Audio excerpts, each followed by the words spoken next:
बिस्मिल्लाहिर्रहमानिर्रहीम। Dear students, अस्सलामु अलैकुम। बिस्मिल्लाह फ़िज़िक्स यूट्यूब चैनल में आप सबको खुश आमदीद। आज का हमारा टॉपिक है torque on a current carrying coil. एक करंट कैरिंग कॉयल के ऊपर कितना टॉर्क अप्लाई होता है जब उसको मैग्नेटिक फील्ड के अंदर रखा जाता है, वो हमने डिस्कस करना है। यही वो टॉर्क है जो जितनी भी ये आम आपने देखा होगा बच्चों के टॉयज़ के अंदर मोटर्स हैं, डीसी मोटर्स, उन सब के ऊपर अप्लाई होता है। डीसी पंखे जो हैं, इन सब के ऊपर ये टॉर्क अप्लाई होता है और उनको रोटेट करने का बायस बनता है। अब यहाँ पर ये एक जो है वो रेक्टेंगुलर कॉयल हमने दिखाई है। ये देखें, ये एक रेक्टेंगुलर कॉयल है और इस कॉयल का नाम है ABCD। इसकी साइडों को हमने लेबल किया है। ये नॉर्थ और साउथ पोल्स हैं एक मैग्नेट के, उनके अंदर हमने इस कॉयल को दिखाया है। और यहाँ पर इस साइड के ऊपर जो करंट है वो डाउनवर्ड डायरेक्शन में फ़्लो कर रहा है। जब करंट डाउनवर्ड डायरेक्शन में फ़्लो करता है, मैग्नेटिक फील्ड इस तरफ है, तो आपने राइट हैंड रूल ये पढ़ा था। देखें, करंट की डायरेक्शन डाउनवर्ड है, ये इस तरह डाउनवर्ड है, तो हमने करंट की डायरेक्शन में अपना राइट हैंड का थंब रखा और मैग्नेटिक फील्ड इस तरफ है, ये फिंगर्स मैग्नेटिक फील्ड को रिप्रेजेंट कर रही हैं और पाम के परपेंडिकुलर फोर्स लगती है, यानी ये फोर्स से मेरी तरफ लग रही है।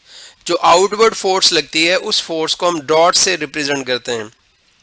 तो आप देख रहे होंगे यहाँ पर मैंने ये रेड कलर के डॉट से इसको शो किया है। और इस साइड पे जो करंट फ्लो कर रहा है वो अपवर्ड फ्लो कर रहा है। तो ये देखें, करंट अपवर्ड है इस तरह, मैग्नेटिक फील्ड नॉर्थ से साउथ की तरफ, ये फिंगर्स मैग्नेटिक फील्ड को रिप्रेजेंट कर रही हैं और हथेली के परपेंडिकुलर फोर्स लग रही है और ये force inward to the page है। इनवर्ड को हम क्रॉस से रिप्रेजेंट कर रहे हैं। अब F1 और F2 दोनों इक्वल और अपोजिट फोर्सेस हैं, सेम बॉडी पे एक्ट कर रही हैं डिफरेंट पॉइंट्स के ऊपर, तो ये कपल बनाती हैं। आपने 9th क्लास में पढ़ा था, two equal and opposite forces acting on a body at different points form a couple. दो बराबर मगर मुखालिफ सिमत में लगने वाली फोर्सेस जो एक ही बॉडी के दो मुख्तलिफ पॉइंट्स पर लगती हैं वो कपल बनाती हैं। तो खैर, हम ये जो कॉयल पड़ी है इसकी चारों साइड्स के ऊपर लगने वाली फोर्सेस को पहले डिस्कस करेंगे, फिर टॉर्क को। तो ये साइड जो है ये AB साइड है और ये जो साइड है ये BC साइड है, ये CD और ये DA। तो जो force on a current carrying conductor है placed in a magnetic field, वो फॉर्मूला ये था F is equal to IL cross B। इसका जो मैग्नीट्यूड है वो हम लिखते हैं F is equal to ILB sine theta. Here theta is the angle between L and B vector. L की डायरेक्शन उस तरफ ली जाती है लेंथ की जिस तरफ करंट फ्लो कर रहा हो। तो ये थीटा का मैंने यहाँ पर बता दिया है।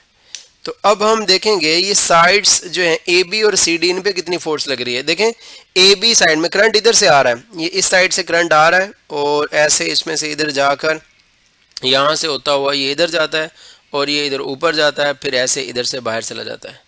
अब करंट AB साइड में करंट की डायरेक्शन इस तरफ है, ये देखें इस तरफ, जिस तरह मैं कर्सर चला रहा हूँ। अब करंट इस तरफ है तो इस AB साइड की लेंथ की डायरेक्शन भी इस तरफ होगी, इस डायरेक्शन में, और मैग्नेटिक फील्ड इसके अपोजिट है, जिस वजह से यहाँ पर एंगल 180 डिग्री का बनेगा। तो ये मैंने शो किया 180 डिग्री एंगल बन रहा है। AB साइड की लेंथ की डायरेक्शन इस तरफ, मैग्नेटिक फील्ड की डायरेक्शन इस तरफ, एंगल 180 डिग्री। अच्छा, CD साइड देखें, CD साइड में करंट की डायरेक्शन ये है, ये देखें इधर भी, इधर, और इस पोर्शन का लें तो ये भी इस तरफ है और मैग्नेटिक फील्ड भी इस तरफ है।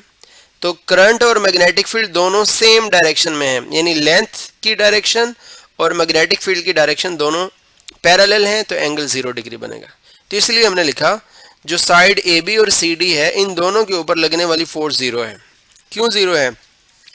हमने लिखा AB साइड पे तो ILB, हमने ये फॉर्मूला वही लिखा ILB साइन थीटा, थीटा की जगह पर 180 लिख दिया, क्योंकि मैं आपको बता चुका हूँ कि यहाँ पर एंगल 180 बन रहा है।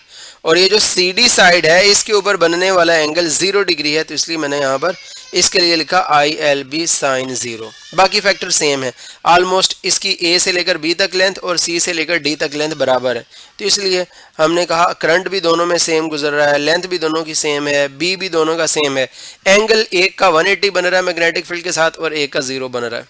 तो बराबर क्यों लिख दिया? फिर साइन 0 पे भी 0 होता है, साइन 180 पे भी 0 होता है, तो ये दोनों पे 0। अगर आप साइन 0 की जगह पर 0 लिखेंगे इन सब को मल्टीप्लाई करके 0 कर देगा। अगर आप साइन 180 डिग्री की जगह पर उसकी वैल्यू 0 लिखेंगे तो वो इन सब को मल्टीप्लाई करके 0 कर देगा।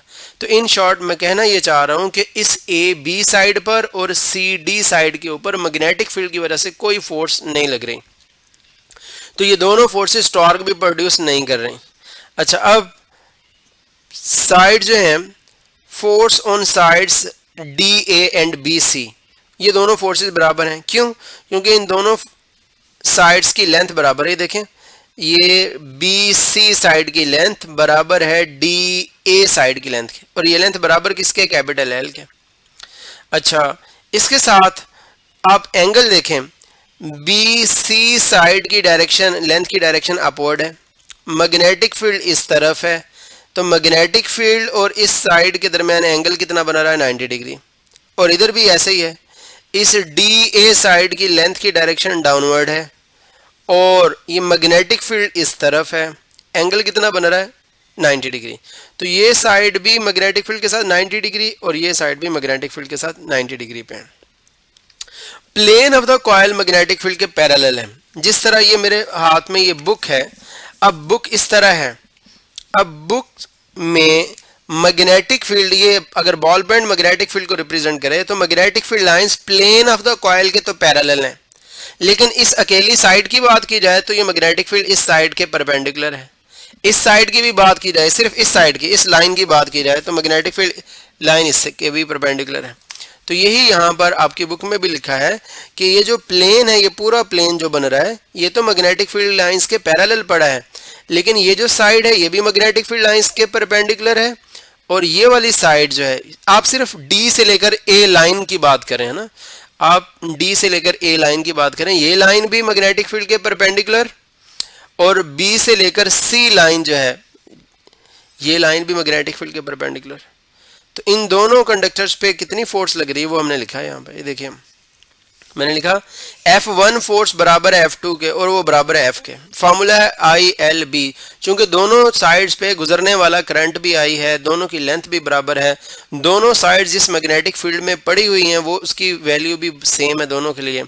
थीटा दोनों 90 डिग्रीज बना रही हैं मैग्नेटिक फील्ड के साथ, तो इसलिए हमने थीटा 90 लिख दिया। तो साइन 90 पे 1 हो जाता है, तो हमारे पास दोनों साइड्स पे लगने वाली फोर्स ILB आ गई।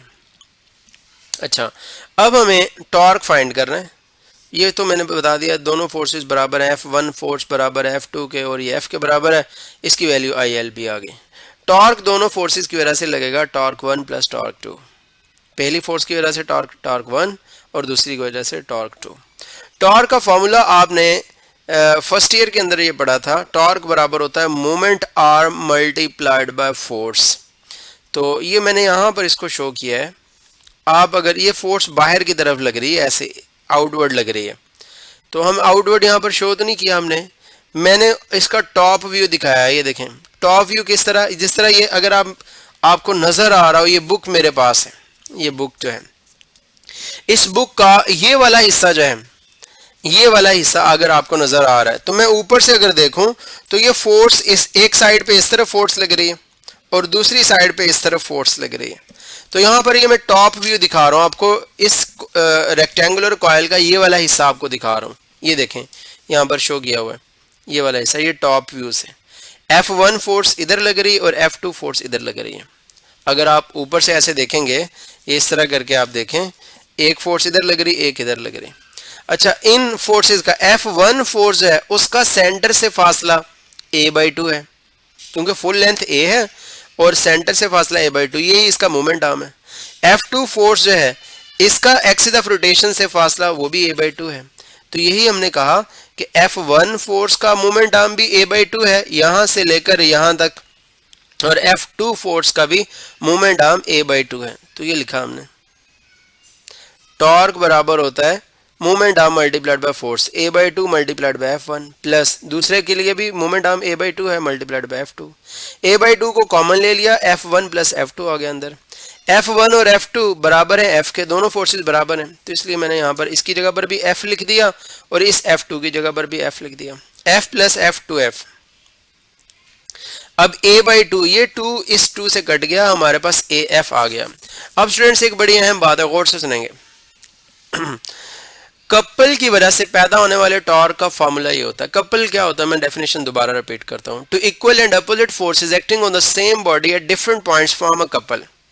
तो कपल की सूरत में पैदा होने वाला टॉर्क, उसका फॉर्मूला ये होता है perpendicular distance between two forces multiplied by magnitude of force. दोनों फोर्सेस के दरमियान जो परपेंडिकुलर डिस्टेंस है मल्टीप्लाइड बाय फोर्स, ये कपल के टॉर्क का फॉर्मूला है। ये इनडायरेक्ट हमने इधर से सॉल्व करके ये निकाला है। यानी अगर मैं आपको से ये कहूं कि फर्ज करें, आसान करके कहता हूं, ये भी 2 न्यूटन की फोर्स लग रही है, ये भी 2 न्यूटन की फोर्स है, और ये दरमियानी फासला फर्ज करें मैं कहता हूं ये 1 मीटर का है, तो टॉर्क कितना होगा? अब 2 मल्टीप्लाइड बाय जो है वो, अगर 1 मीटर का तो 1 से मल्टीप्लाई कर देंगे, 2 मल्टीप्लाइड बाय 1 कर देंगे, आपके पास टॉर्क आ जाएगी। मैं ये कहना चाह रहा हूं कि आप इन दोनों में से, क्योंकि दोनों की मैग्नीट्यूड बराबर है, दोनों में से किसी एक की मैग्नीट्यूड लिखेंगे, मल्टीप्लाइड बाय ये दोनों का परपेंडिकुलर डिस्टेंस कर देंगे, टॉर्क आ जाएगा। मैं एक दफा फिर रिपीट कर रहा हूं, कपल की सूरत में 2 फोर्सेस में से कोई एक फोर्स लिख के उसके साथ इन दोनों का जो परपेंडिकुलर डिस्टेंस है उसको अगर मल्टीप्लाई कर दिया जाए तो कपल की वजह से पैदा होने वाला टोटल टॉर्क आ जाता है। यही यहां पर हमारे पास आया। ये देखें, ये एक force multiplied by distance between, perpendicular distance between 2 forces, तो AF आ गया। F की वैल्यू हमने ILB निकाली थी। कहाँ निकाली थी? ये यहाँ पर देख लें, ये F1 F2 दोनों फोर्सेस बराबर हैं, इसकी वैल्यू ILB है, तो वो लिख दी हमने। ये देखें, इस F की जगह पर हमने क्या लिखा? ILB लिख दिया, ये लिख दिया ILB। अब अरेंज किया, I को पहले लिख देंगे अगले स्टेप में, L को बाद में लिखेंगे, उसके साथ ये छोटे स्मॉल a को लिख देंगे और उसके साथ कैपिटल B। तो ये देखें, मैंने यहाँ पर लिखा है टॉर्क, और उसके बाद I को पहले लिख दिया, कैपिटल L को, फिर उसके बाद स्मॉल a को, और उसके बाद B को। अब यहाँ पर अगर डायग्राम में आप देखें, इस रेक्टेंगुलर कॉइल को मैंने दोबारा इधर ड्रॉ किया, इसकी लेंथ L है और इसकी विड्थ A है, तो इसका एरिया कितना बनेगा? इसका एरिया बनेगा लेंथ मल्टीप्लाइड बाय विड्थ। तो यही मैं यहाँ पर बताना चाह रहा हूँ, ये capital L into small a, ये एक्चुअल में लेंथ इंटू विड्थ बन रहा है, तो लेंथ इंटू विड्थ ये बराबर होता है एरिया के, तो इसकी जगह पर हम A लिख सकते हैं। तो यही हमने किया, इस LA की जगह पर हमने कैपिटल A लिख दिया, तो ये हमारे पास टॉर्क आ गया। ये टॉर्क उस कंडीशन में है जब कॉइल का प्लेन मैग्नेटिक फील्ड के पैरेलल हो। देखिए, मैग्नेटिक फील्ड लाइंस भी इस तरफ हैं, ये देखिएगा, ये मैग्नेटिक फील्ड लाइंस भी इस तरफ हैं, और ये जो प्लेन है कॉइल का वो भी इस तरफ पैरेलल हैं, तो उस सूरत में टॉर्क ये आएगा IAB। और अगर मैग्नेटिक फील्ड लाइंस के प्लेन ऑफ कॉइल पैरेलल ना पड़ा हो, थोड़ा तिरछा पड़ा हो, पहले ऐसे था, ये जो पहला केस है, प्लेन ऑफ द कॉइल भी इस तरफ है और मैग्नेटिक फील्ड भी इस तरफ है, और अगर प्लेन ऑफ द कॉइल थोड़ा सा ऐसे तिरछा पड़ा हो मैग्नेटिक फील्ड के साथ, जिस तरह यहां पर दिखाया गया है, ये देखें, ये प्लेन ऑफ द कॉइल है, ये टॉप व्यू दिखा रहे हैं हम, ये प्लेन ऑफ द कॉइल, ये थोड़ा तिरछा पड़ा है, ये मैग्नेटिक फील्ड के पैरेलल नहीं है, मैग्नेटिक फील्ड ये रेड कलर की लाइन के अलोंग है। तो अगर ये तिरछा पड़ा हो, मैग्नेटिक फील्ड के साथ अल्फा एंगल बना रहा हो प्लेन ऑफ द कॉइल, तो फिर हम टॉर्क कैसे फाइंड करेंगे? तो ये F1 फोर्स तो इधर ही लगेगी, F2 फोर्स तो इधर ही लगेगी, जिस तरह हमने यहाँ पर शो किया। ये राइट हैंड रूल से मैंने आपको ऊपर बताया भी है। अब टॉर्क फाइंड करने का फॉर्मूला क्या है? कपल तो बन रहा है, F1 और F2 तो बराबर है, तो मैंने आपको बताया कि 2 इक्वल और अपोजिट फोर्सेस एक बॉडी के डिफरेंट पॉइंट्स पे लगें तो वो मिलके कपल बनाती हैं। अब कपल का टॉर्क कैसे फाइंड करते हैं? उसके लिए force multiplied by perpendicular distance between the forces, ये हम लिखते हैं। तो ये परपेंडिकुलर डिस्टेंस ये है, रेड कलर से शो किया गया, ये हमें फाइंड करना है। ये 90 डिग्रीज का एंगल है, 90 डिग्रीज के सामने वाली हाइपोटेनियस है साइड। ये हाइपोटेनियस साइड की वैल्यू क्या है? A, जो कि इस कॉइल की विड्थ है, ये A, ये इतनी, यहाँ पर इधर शो किया था A, ये इतनी पूरी सारी, ये A इधर है, और ये एंगल अल्फा है, मैग्नेटिक फील्ड के साथ कॉइल के प्लेन का बन रहा। 90 डिग्रीज के सामने हाइपोटेनियस, हाइपोटेनियस साइड से जिस साइड का एंगल बनता है उस साइड को हम बेस कहते हैं। तो बेस की वैल्यू पहले निकाल लेते हैं। कैसे निकालें? हमने लिखा base over hypotenuse, hypotenuse A है ना, तो base over A is equal to cos alpha. A divide हो रहा है, इधर जाकर मल्टीप्लाई हो जाएगा, तो बेस की वैल्यू आ गई A कॉस अल्फा। तो ये हमारे पास जो मोमेंट आर्म है इन दोनों फोर्सेस का कंबाइन, वो A कॉस अल्फा है। तो मैंने आपको ये बताया था कि दो फोर्सेस का टॉर्क फाइंड करना, यानी कपल का टॉर्क फाइंड करना हो तो वो बराबर होता है force multiplied by perpendicular distance between forces. तो यहाँ पर इन दोनों फोर्सेस की मैग्नीट्यूड एफ के बराबर है, तो इसलिए मैंने एफ लिख दिया, और परपेंडिकुलर डिस्टेंस इन दोनों के दरमियान ए कॉज अल्फा है वो लिख दिया। आपकी टेक्स्ट बुक में यहाँ पर ए और साथ में क्रॉस लिखा है, वो एक्स नहीं है, वो ए मल्टीप्लाइड बाय कॉज अल्फा लिखा है। बाद स्टूडेंट उसको एक्स पढ़ लेते हैं फिर कंफ्यूज होते रहते हैं। तो टेक्स्ट बुक में यहाँ पर ए के बाद क्रॉस लिखा है, क्रॉस मल्टीप्लिकेशन को रिप्रेजेंट कर रहा है, वो एक्स नहीं है, आप उसको एक्स रीड नहीं करेंगे। खैर, अब इस एफ को उठाकर ए के साथ लिख दिया। मल्टीप्लिकेशन में ऑर्डर चेंज करने से कोई फर्क नहीं पड़ता मैग्नीट्यूड्स में। एफ की जगह पर आई एल बी लिख दिया, क्योंकि हमने पढ़ा था एफ बराबर है आई एल बी के, ये हमने लिखा है तो लिख दिया। और इसके साथ ये लिखा टॉर्क वैसे लिखा, इक्वलिटी वैसे, इस एफ की जगह पर आई एल बी लिख दिया, ये लिख दिया आई एल बी। और इसके साथ स्मॉल ए वैसे का वैसे लिख दिया, ये कॉज अल्फा वैसे का वैसे। अब ए को इस कैपिटल एल के साथ लिखा, बी को साइड पे करके लिख दिया, तो ये फॉर्म बन गई। अरेंज किया, रीअरेंज किया इसको। अब L इंटू ए मैंने पहले भी बताया है कि एरिया के बराबर है, लेंथ इंटू विड्थ, तो इस L इंटू स्मॉल ए की जगह पर कैपिटल ए लिख दिया।